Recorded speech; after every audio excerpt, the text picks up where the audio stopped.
भगवान भोलेनाथ को प्रसन्न करने के लिए अगर आप भी सोमवार का व्रत कर रहे हैं तो शिव व्रत कथा को पढ़कर या सुनकर इस उपवास को पूर्ण करें। चलो दोस्तों, आइए सुनते हैं सोमवार व्रत कथा। एक समय की बात है, किसी नगर में एक साहूकार रहता था। उसके घर में धन की कोई कमी नहीं थी, लेकिन उसकी कोई संतान नहीं थी। इस कारण वह बहुत दुखी था।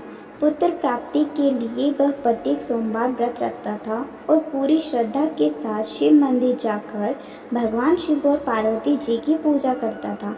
उसकी भक्ति देखकर एक दिन माँ पार्वती प्रसन्न हो गई और भगवान शिव से उस साहूकार की मनोकामना पूर्ण करने का आग्रह किया। पार्वती जी की इच्छा सुनकर भगवान शिव ने कहा कि हे पार्वती, इस संसार में हर प्राणी को उसके कर्मों का फल मिलता है और जिसके भाग्य में जो हो उसे भोगना ही पड़ता है। लेकिन पार्वती जी ने साहूकार की भक्ति का मान रखने के लिए उसकी मनोकामना पूर्ण करने की इच्छा जताई। माता पार्वती के आग्रह पर शिवजी ने साहूकार को पुत्र प्राप्ति का वरदान तो दिया, लेकिन साथ ही यह भी कहा कि उसके बालक की आयु केवल 12 वर्ष होगी। माता पार्वती और भगवान शिव की बातचीत को साहूकार सुन रहा था। उसे ना तो इस बात की खुशी थी और ना ही दुख। वह पहले की भांति शिवजी की पूजा करता रहा। कुछ समय के बाद साहूकार के घर एक पुत्र का जन्म हुआ। जब वह बालक 11 वर्ष का हुआ तो उसने उसे पढ़ने के लिए काशी भेज दिया। साहूकार ने पुत्र के मामा को बुलाकर उसे बहुत सारा धन दिया और कहा कि तुम इस बालक को काशी विद्या प्राप्ति के लिए ले जाओ और मार्ग में यज्ञ कराना। जहाँ भी यज्ञ कराओ वहाँ ब्राह्मणों को भोजन कराते और दक्षिणा देते हुए जाना। दोनों मामा भांजे इसी तरह यज्ञ कराते और ब्राह्मणों को दान दक्षिणा देते काशी की ओर चल पड़े। रात में एक नगर पड़ा जहाँ नगर के राजा की कन्या का विवाह था, लेकिन जिस राजकुमार से उसका विवाह होने वाला था वह एक आंख से काना था। राजकुमार के पिता ने अपने पुत्र के काना होने की बात को छुपाने के लिए एक चाल सोची। साहूकार के पुत्र को देखकर उसके मन में एक विचार आया। उसने सोचा, क्यों न इस लड़के को दूल्हा बनाकर राजकुमारी से विवाह करा दूं। विवाह के बाद इसको धन देकर विदा कर दूंगा और राजकुमारी को अपने नगर ले जाऊंगा।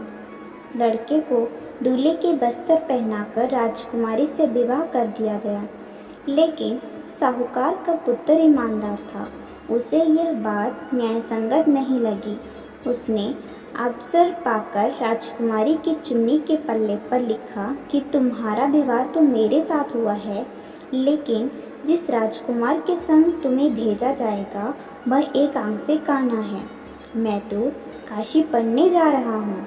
जब राजकुमारी ने चुन्नी पर लिखी बातें पढ़ी तो उसने अपने माता पिता को यह बात बताई।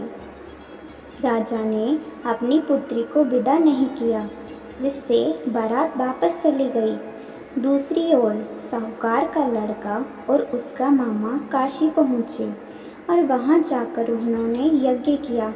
जिस दिन लड़के की आयु 12 वर्ष की हुई उसी दिन यज्ञ रखा गया। लड़के ने अपने मामा से कहा कि मेरी तबीयत कुछ ठीक नहीं है। मामा ने कहा कि तुम अंदर जाकर सो जाओ। शिवजी के वरदान अनुसार कुछ ही देर में उस बालक के प्राण निकल गए। मृत भांजे को देख उसके मामा ने विलाप शुरू किया। संयोगवश उसी समय शिवजी और माता पार्वती उधर से जा रहे थे।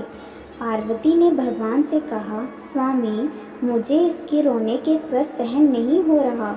आप इस व्यक्ति के कष्ट को अवश्य दूर करें। जब शिवजी मृत बालक के समीप गए तो वह बोले कि यह उसी साहूकार का पुत्र है जिसे मैंने 12 वर्ष की आयु का वरदान दिया। अब इसकी आयु पूरी हो चुकी है। लेकिन मातृभाव से विभोर माता पार्वती ने कहा कि हे महादेव, आप इस बालक को और आयु देने की कृपा करें, अन्यथा इसके वियोग में इसके माता पिता भी तड़प तड़प कर मर जाएंगे। माता पार्वती के आग्रह पर भगवान शिव ने उस लड़के को जीवित होने का वरदान दिया। शिव जी की कृपा से वह लड़का जीवित हो गया। शिक्षा समाप्त करके लड़का मामा के साथ अपने नगर की ओर चल दिया। दोनों चलते हुए उसी नगर में पहुँचे जहाँ उसका विवाह हुआ था। उस नगर में भी उन्होंने यज्ञ का आयोजन किया। उस लड़के के ससुर ने उसे पहचान लिया और महल में ले जाकर उसकी खातिरदारी की और अपनी पुत्री को विदा किया। इधर साहूकार और उसकी पत्नी भूखे प्यासे रहकर बेटे की प्रतीक्षा कर रहे थे। उन्होंने प्रण कर रखा था कि यदि उन्हें अपने बेटे की मृत्यु का समाचार मिला तो वह भी प्राण त्याग देंगे, परंतु अपने बेटे के जीवित होने का समाचार पाकर वह बेहद प्रसन्न हुए।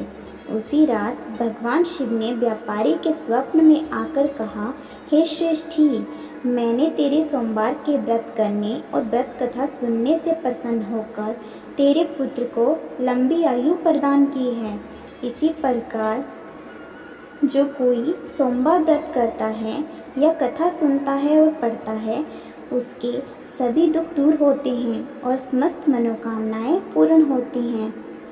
दोस्तों, अगर आप भी हमारे चैनल पर पहली बार विजिट हुए हैं तो हमारे चैनल को सब्सक्राइब करके बेल आइकन पर क्लिक कीजिए, ऑल पर क्लिक कर दीजिए, ताकि जब भी मैं इस तरह की वीडियो अपलोड करूँ तो सबसे पहले नोटिफिकेशन आपके पास आए।